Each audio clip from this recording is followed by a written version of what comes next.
জাপানে আগামীকালকে হচ্ছে নির্বাচন, ২০ তারিখ জাপানের নির্বাচন। তার জন্য এখানে দেখুন গাড়ির উপরে কয়েকজন লোক আপনার দাঁড়িয়ে হাত লালতেছে আর হাতে মাইক নিয়ে আপনার গলা ফাটিয়ে আপনার নির্বাচনের কথা বলতেছে। কিন্তু তাদের কথা শোনার মতন আশেপাশে সেরকম আপনার লোক নেই।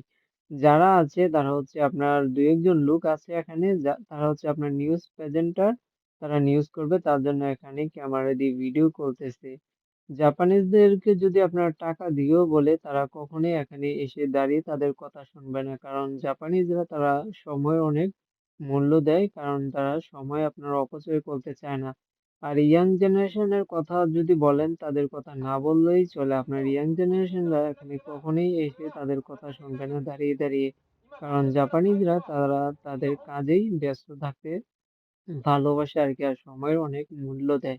যদি আমাদের দেশে এরকম হতো, কি হতো একটু কমেন্ট বক্সে জানাবেন আপনার মতামত।